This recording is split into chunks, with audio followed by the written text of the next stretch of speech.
Guys સ્વાગત છે મારા નવા મિની બ્લોગમાં। તો ગાઈસ આજે બ્લોગ બનાવવાનો દિવસ 3 અને બે બ્લોગ તો ગાઈસ આપણી ચેનલમાં આવી ગયા છે, તમે જોઈ શકતા હશો।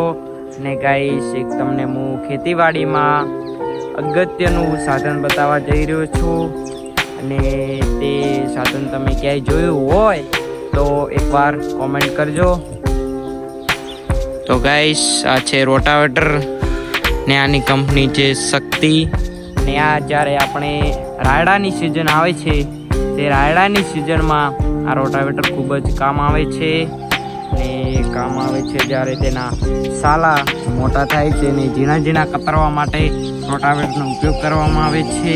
અને ગાઈસ આ ભાગમાં વાઈ છે બાજરી, તો તમને લગભગ ઝીણી ઝીણી દેખાતી હશે,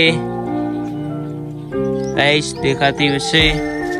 અને આવા ગામડાના બ્લોગ્સ જોવા માટે, ગામડાની માહિતી લેવા માટે હવે આવો ચેનલમાં તો જરૂરથી સબસ્ક્રાઈબ કરજો, કેમ કે આપનો ભાઈ સપોર્ટ માગે છે, સપોર્ટ મળશે તો આપણને પણ વિડીયો બનાવવા મજા આવશે। આ છે ગાઈસ પાઇપ, આ છે પાઇપ। જ્યારે આપણે બોરમાંથી પાણી આવીને જુદા જુદા ખેતરોમાં પાણી પહોંચાડવા માટે આ પાઇપનો ઉપયોગ થાય છે।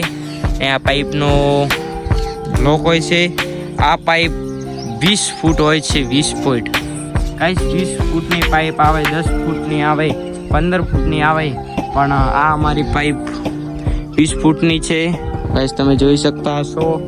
અને ગાઈસ આને પણ ફુવારો પણ આવે છે, હું તમને ફુવારો બતાવું। ફુવારા જોવા માટે બન્યા રહેજો મિની વ્લોગમાં।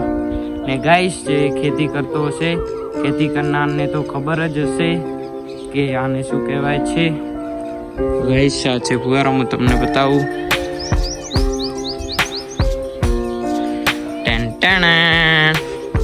આ ગાઈસ ફુવારો છે, આ ફુવારે કોરે મોરે ભમે છે અને ફૂલ ફેસર કરે છે। જો મિત્રો ખેતીવાડી તો કરતા હશે એને તો ખબર જ હશે કે પાઇપ કોને કહેવાય, ફુવારો કોને કહેવાય, રોટાવેટર કોને કહેવાય, ને કઈ સિઝનમાં સૌથી વધારે સાધન વપરાય છે એ છે આપણું ટ્રેક્ટર, કેમ કે ટ્રેક્ટર સિવાય ગાઈસ કોઈ આપણે કરી શકતા નથી। આ બધા ટ્રેક્ટરથી ખેડેલા ખેતર છે, અને એક ખેડૂતનું મદદરૂપ સાધન એટલે કે ટ્રેક્ટર। ને ગાઈસ તમે ટ્રેક્ટર જોઈ શકતા હશો, ને આ ગાઈસ લીલવણ છે। તો ગાઈસ આજનો વ્લોગ એટલો જ છે, અને આગલા વ્લોગમાં મળશું। તો ગાઈસ આજનો વ્લોગ તમને ગમ્યો હોય તો લાઈક, સબસ્ક્રાઈબ અને કમેન્ટ કરતા જજો। તો બાય બાય।